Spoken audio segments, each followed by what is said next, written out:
gars, bon, direction Mastermind. Mastermind édition numéro 6 ou 7. On va se retrouver avec les anciens élèves comme les nouveaux. Il y a des nouveaux entrants, ça va être sympa, ça va être à base, comme d'hab, hein, d'études de cas, à base de network, à base de sorties plus. Vous allez suivre tout ça et vous allez voir, c'est toujours des bons moments. Moi, je kiffe toujours voir les élèves dans la vraie vie parce que c'est bien de se voir virtuellement. C'est cool aussi de voir les gens dans la vraie vie, de discuter avec eux dans la vraie vie et de partager un vrai moment. Parce qu'on est des humains, après tout, on n'est pas des robots. Je pensais être la seule personne honnêtement à le faire autant dans l'industrie OFM, à le faire gratuitement. Parce que tous les élèves qui rejoignent l'accompagnement, derrière ils ont accès en illimité à ce mastermind. Donc on le fait tous les 3 mois. Donc habituellement on le fait sur Paris, Champs-Élysées. Faut se mettre bien. Là pour les prochaines éditions, je pense que je le ferai. J'essaierai de le faire dans d'autres endroits. Là par exemple, je pense au mois d'octobre. Ouais, dans le sud, ça pourrait être pas mal. Je suis rentré sur Paris récemment. Après là, je vais à Barcelone, truc. Je bouge un petit peu à droite à gauche. C'est l'été, hein. On profite aussi un petit peu. Par contre, les gars, il n'y a pas à dire. Hein. Paris, meilleure ville du monde. Regardez comment c'est beau. Regardez-moi ça. Incroyable, surtout quand il fait beau. Quand il fait beau comme ça, Paris, zéro concurrent. Bien, on va commencer gentiment. On va aller dans la salle. On va commencer par une présentation de chacun. Un petit peu quelle est votre vision dans le business, quels sont vos objectifs prochains, ce qu'on voulait mettre en place pour pouvoir atteindre vos objectifs. Études de cas, chatting, Twitter. Puis voilà.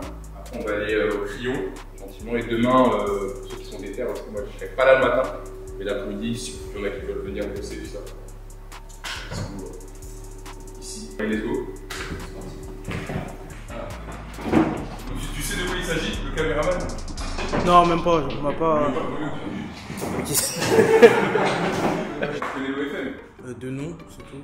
OnlyFans Management. Oui, bien sûr. Ah, vous êtes dans ça? Ok. Non, mais carrément, tu sais qu'il y a 2 semaines, j'en parlais avec un pote. Et je lui dis, mais faudrait tester en vrai. Je te jure. Tu vas avoir les retours des personnes ici. Ok, let's go.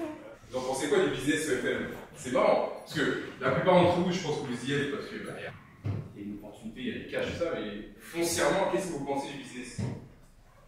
Moi j'ai mon opinion, j'aimerais bien connaître votre opinion sur le business. En vrai de vrai, au fond de vous, est-ce que s'il n'y avait pas autant d'argent, est-ce que vous seriez dans ce business? T'as dit quoi? Moi ça me dérange pas. Toi ça te dérange pas? Moi je le dis. Ce que tu fais avec les modèles, en fait c'est surtout la relation avec les modèles, tu vois, sur les traitements, etc. C'est vrai. C'est un business que je trouve cool sur la partie management, sur la partie marketing. Je trouve qu'il y a énormément de choses qu'on peut apprendre et qu'on peut appliquer dans d'autres business. Par contre, les valeurs morales de ce business, c'est pas ce qu'il y a de mieux, on va pas se mentir. Alors, c'est pas... Pour tous ceux qui sont dans l'esprit, les parents ils sont contents. Non, alors voilà. On va commencer par se présenter ce que vous avez réussi à réaliser aujourd'hui dans l'OFM. Quels sont vos objectifs d'ici cette fin d'année? Parce que là on est déjà à la moitié de l'année. Moi c'est Alexis, du coup, je suis dans la formation Madame depuis août. J'avais réussi à recruter une modèle pas mal, mais aux US il y a eu un problème, du coup je l'ai perdu. Et du coup j'ai dû faire du chatting en attendant pour une autre modèle. Là j'ai rattaqué bien depuis 3 mois. Le mois dernier on a fait 7008 avec une Latina. Là on va essayer de faire 10K ce mois-ci. Et aussi on va aborder d'autres modèles en ce mois-ci. L'objectif va expatrier à la fin de l'année. Je ne sais pas où encore, mais pas en France en tout cas. Et actuellement j'ai 4 modèles, je suis avec mon modèle associé, je fais un peu moins de 10K de CA, je prends 30%, donc c'est pas ouf. J'ai un accompagnement depuis 2 mois, et voilà, je recrute un peu de modèles, j'ai une modèle influenceuse actuellement, je suis en pourparlers avec une deuxième. Ok, c'est quoi les objectifs d'ici la fin du mois? D'ici la fin du mois déjà, il faut d'ici la fin d'année, excuse-moi. 5K de bénéfices dans ma poche. D'ici la fin d'année? Ouais. Vision ouais, t'es vision court terme, hein. 5K, dis-toi que si tu mets les mains dans le cambouis. J'ai arrêté les études l'année dernière, donc là ça fait vraiment 2 mois. Ton chiffre vraiment, enfin ça va quoi. Donc ça part d'un coaching, donc j'ai pris un coaching il y a 2 mois. Et depuis ça se passe bien, là on est sur du full 16 et on a pris l'accompagnement justement démarrer en CEVA. Ouais. Moi c'est BOA, du coup le frère de NS. J'ai arrêté du coup le lycée. Là j'ai fini le lycée du coup. Tout là actuellement on fait juste en full 16, on a entre 30 et 70, en fait, ça dépend. Maintenant, on a fait 50. Et là, il y a eu des grosses vagues de balles, etc. Donc, on essaie de gérer ça comme on peut. L'objectif d'ici la fin d'année, c'est d'atteindre les 6 chiffres. Bon, comme on a un hybride, ça fait plaisir parce que net, pour ouvrir la société Elbaï d'ici la fin d'année. Et donc, l'année prochaine. Non, c'est que ça fait. C'est juste que c'est bon parce que vous voulez tous vous exploiter. Forcément. Tu sais, qu'à Pion, on s'expat, on avait genre 44 côtés, tu vois. Lui et moi, on avait 44 côtés. Et on s'est dit, à un moment donné, la France c'est bien gentil, mais on s'est cassé les couilles à tous les niveaux. Il fallait qu'on fasse le move. En plus, on avait nos potes qui se barraient en même temps, mais là vous êtes à deux, ça va pas être méchant, tu vois. En vrai, tout est divisé par deux. Toi, trouver une modèle française, histoire de qu'on puisse aller la voir, trouver du contenu, enfin, toi, avoir vraiment la main sur le contenu qu'il fait et pouvoir utiliser chez US. Donc pouvoir aller voir la modèle à proximité. Ouais, c'est ça. Je suis arrivé avec tous les mecs qui faisaient du 200, 300, 400. Et du coup, j'ai fait un constat, tous les mecs qui avaient des agences à 300, entre 300 et 500, c'est que des mecs qui avaient leur modèle à proximité. J'ai rencontré mon associé parce que du coup je le connaissais depuis le drop. Pendant 6 mois, du coup on était bloqué à 6K.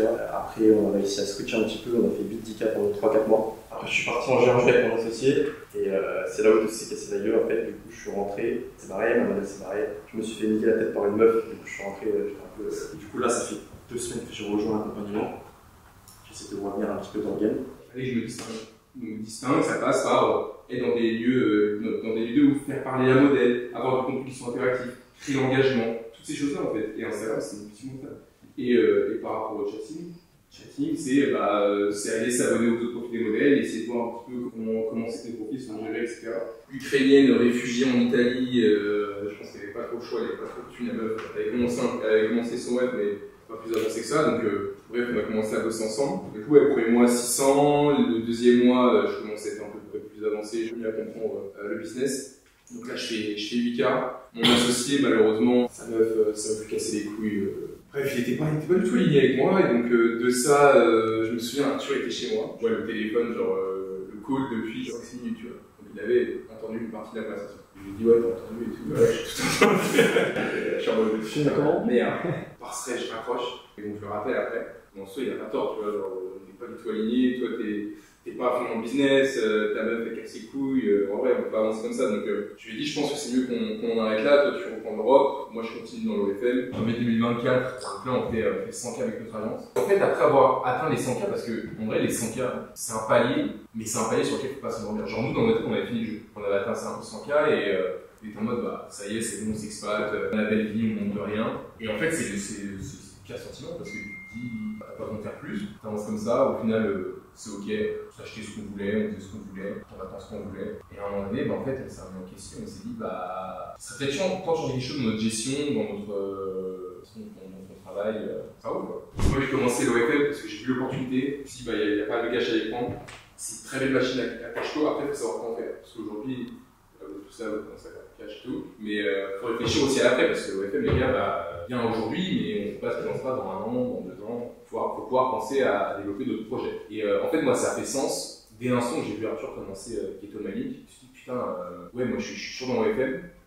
Ça fait à peu près le même temps qu'on est dans l'OFM. Et j'ai pas de projet solide. Dans le sens où, ok, c'est cool, c'est du cash. Pas de machine, en fait, qui va permettre de faire valoriser quelque chose et pouvoir avoir plus gros. Et là, en fait, je me suis rendu compte que lancer vraiment club, ça me prenait du temps. Ça me prenait du temps parce que derrière, il fallait que je gère et mon agence, il fallait que je gère et les coachings, et il fallait que je gère et une vraie handicap. Il fallait partout. Et ce que je répète assez souvent, c'est on est en partout nulle part. Donc ce qui fait que je me suis un peu éparpillé, l'agence fait qu'elle stagne, ça tombe bien, mais ça stagne. Donc là aujourd'hui, il faut push. Pourquoi je vais aller casser les couilles sur quelque chose qui pour l'instant ne me rapporte pas, au lieu de push sur une machine qui a déjà toute la structure et où je peux faire davantage. Donc ouais, l'objectif là c'est push davantage sur l'agence, aller chercher les 250, c'est à portée de main, mais je me rends. En vrai, je dois le mentir, je le prends. Moi, je pense que je suis convaincu qu'une personne qui pense que tu y arriveras d'une manière ou d'une autre. Parce que l'OFM, effectivement, il y a des vagues de balles, mais il n'y a pas des balles sur tout, tu vois. Il y a tellement de possibilités de ramener du trafic, finalement. Pour ceux qui sont associés, pourquoi vous êtes associés? J'attendais, moi, après mon ouais, on peut répondre, il n'y a pas de souci. Comme on a dit, c'est parce qu'un jour on en a parlé, puis du coup, parce que depuis toujours, on a confiance en nous à 100%. Et le jour où on s'est dit, vas-y, nous on se lance dans la mise en ligne, on a regardé ce qu'on pouvait faire. On s'est dit, on va se lancer là-dedans. Je trouve que l'association, au départ, si elle est réfléchie et bien élaborée, c'est un peu plus ça. Hein. Honnêtement, Arthur et moi, l'association elle nous a aidé aussi à bien monter, tu vois. Et l'un et l'autre bien calé sur les pôles pour gérer notre agence. Du coup, il y a une fusion qui s'est faite. Donc, ouais, il faut être aligné. Dès l'instant où c'est pas aligné, je ne nulle part. Juste la personne, c'est un polo en fait.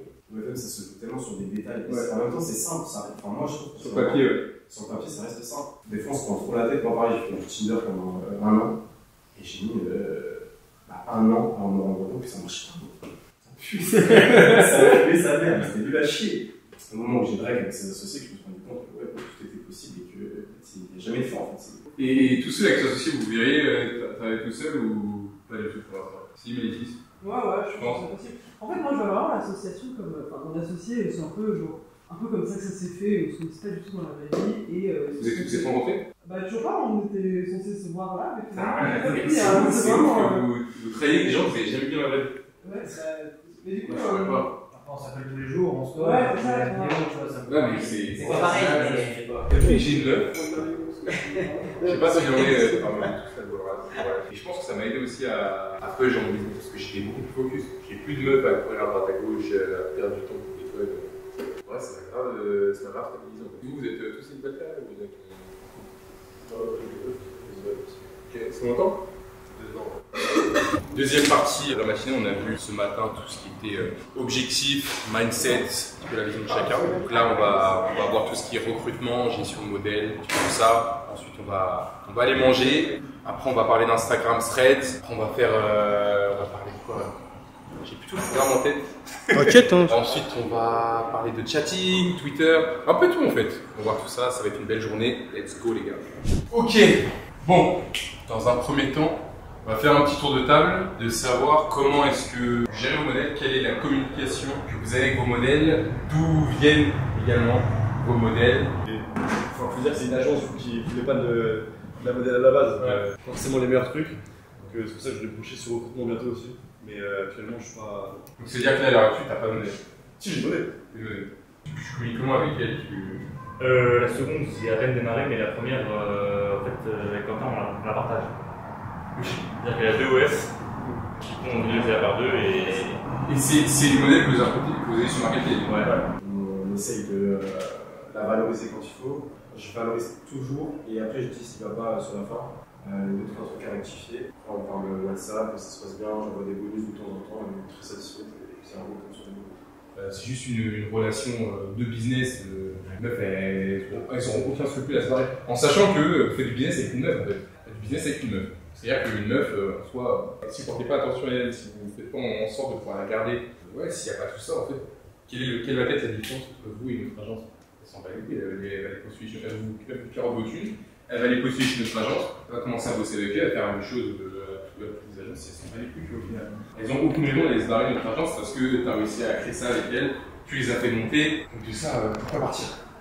Après, tu vois, par exemple, ça fait 2 ans que je suis avec elle. Elle m'a porté fluide, mais elle s'en va les couilles. Après, à côté de ça, j'ai une bonne relation avec elle. Enfin, moi, elle et moi, on ne pas forcément, mais. Tu veux dire qu'elle prend le lien affilié? Ouais, non, elle a l'argent, elle s'en va les couilles. Qu'est-ce qu'elle va foutre d'une affiliation à Synthé? Elle veut l'argent maintenant tout de suite, tu vois. J'ai déjà essayé. Ouais, t'as essayé, ouais. Tu vois, par exemple, elle a fait un bon mois, ce que je disais, elle fait un bon mois, tu vas lui prendre Airbnb. Tu lui prends Airbnb, elle va passer un week-end dans un bel endroit. Vous allez en profiter pour faire du contenu, donc c'est cool. Toujours des petites marques d'attention comme ça. Toujours des petites fleurs, des AirPods, je sais pas, des trucs pas très chers, mais des trucs en fait qui vont la marquer et qui vont lui permettre de dire ok, c'est des gens qui sont cool, qui s'intéressent à moi, qui font en sorte que je puisse rester. Et inconsciemment, en fait, il y aura vraiment de chances qu'elle vous pèse. C'est surtout avec les Latinas à faire en sorte de minimiser les chances qu'elle vous pèse. Les Latinas, malheureusement, ça commence à voir. Il faut être super vigilant par rapport à ça. Moi, ce que je fais aussi par rapport aux Latinas, je sais pas si on est, mais est-ce que tu prends l'identité et tout? Ouais, bah oui. Moi, je prends l'identité, je prends l'adresse et moi, je suis en haut, j'envoie les avocats et tout. Je lui parlais que quand j'ai besoin de contenu. Par exemple, je lui ai demandé la dernière fois de m'expliquer qu'est-ce qu'elle fait dans la vie à côté d'OF ou ce genre de truc. Et après, c'est gratifiant parce qu'elle a eu, par exemple, une réunion avec des copines. Elle voulait acheter des sous-vêtements, elle m'a demandé mon avis, c'était quoi le mieux pour les contenus, tu vois. C'est cool, tu peux lui dire, bah ça c'est bien, etc. Et je suis bien content. Bon, le problème, c'est qu'on a du mal à avoir des rigs, mais ça, c'est un autre problème. En termes de, quand on parle, on essaie de se parler tous les jours, on a Telegram. Le problème, c'est qu'elle ne parle pas français, du coup, elle parle pas anglais. Du coup, il y a la barrière de la langue, ça c'est un peu chiant. On va plus loin que ça, hein. Le mec, il est stylé, il a une belle vie, c'est intéressant, je lui fais confiance, en plus, bah, s'il peut le pécho entre temps, c'est bien. Non, mais en vrai, indirectement, il y a cette réflexion qui se fait, tu vois. Donc ouais, en vrai, fais quitte notre film équipe. Fais quitte notre film équipe. C'est toujours plus facile à côté avec une personne vraie, bien élaborée. Après, pour ceux qui ne veulent pas forcément se montrer, les techniques modèles, ça marche aussi. Je sais pas, moi j'ai essayé les techniques modèles, mais toujours un peu. Les meufs elles parlent, puis au moment où tu dis ouais, bah attends, je te fais la passe D pour le manager et tout, c'est bizarre. Ah, tu lui parles en russe? Ah bah non, c'est non. Non, mais quand tu m'as montré un jour une con. Ouais, mais j'ai pété. Et ça manque. Non. Oh putain. Ouais, mais ça va, ça traduit bien. Ah oui, je suis un enfer. Ah non, ça va. C'est combien de temps que tu travailles? Là, ça fait 2 semaines. Et tous les mois, vas-y, la meuf, non, ça fait pas. On paye toutes les semaines, ça c'est très bien. Je sais pas, j'ai mis en avant, mais moi pareil, toutes les semaines.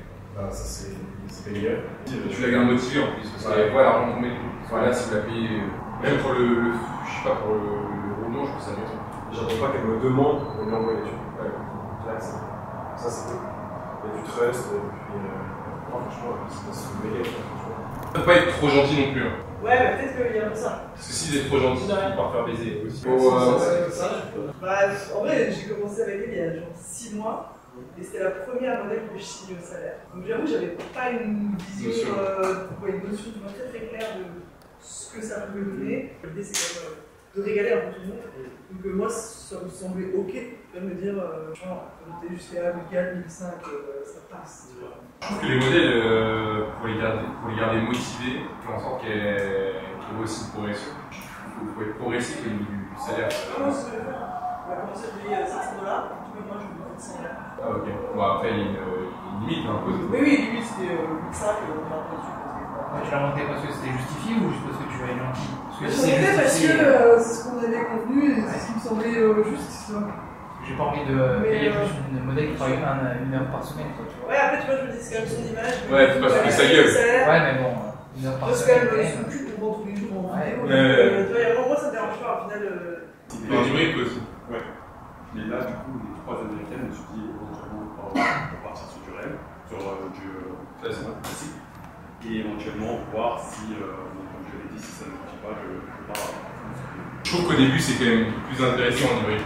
En fait, on s'en bat les couilles de la nationalité, tu vois. C'est est-ce que la meuf elle a un potentiel ou pas, quoi. Ouais. Moi, je trouve que l'hybride, lorsque tu débutes, ça permet d'aller plus vite. Ça permet d'aller plus vite parce que c'est toi qui gères, en fait. C'est toi qui gères, ça commence à te faire. Toute la partie marketing, c'est toi qui la gères. T'as juste au final besoin de demander à la modèle des scripts et. Là actuellement j'ai une modèle latina, vos relations ça se passe bien, on s'y nouvelle assez souvent. Par exemple, je sais pas, elle a un chat, ça t'intéresse un peu elle, des cadeaux, anniversaire, une belle ses vêtements, ses jouets, etc. On n'a jamais eu de problème. Et moi pour le démarchage, en vrai là je me penche plus sur le démarchage Insta. Parce que le marketplace, il y a des bons contrats mais c'est super rare. Moi mes meilleurs modèles, je les ai toujours sur Insta. Donc là, j'ai reçu récemment avec un ami perso que j'ai alimenté. Du coup, je suis parti en voyage, du coup, j'ai pris quelques photos. Et là, j'ai commencé il y a 4 jours. Je suis parti en Thaïlande. Une de mes modèles, c'est une Thaïlandaise. Là, je suis parti la rencontrer et aujourd'hui, j'ai solidifié la relation. Je l'ai rencontré, elle et son mec, et ça s'est super bien passé. Et aujourd'hui, très peu de chance qu'elle se barre. C'est une belle équipe, vous avez fait 4 ans d'études du taf. Et pourcent, c'est vous et votre tour en fait, ce que vous allez me raconter, qui a fait que. Pas la main à base de 70 DMDI, 20 matin, 20 l'après-midi, 20 le soir. Alors les crayons les gars, c'est comment? Inspirant ou quoi? Faut revenir ici toutes les semaines. Hein? Faut revenir ici toutes les semaines. Fréquenter des gens de votre statut.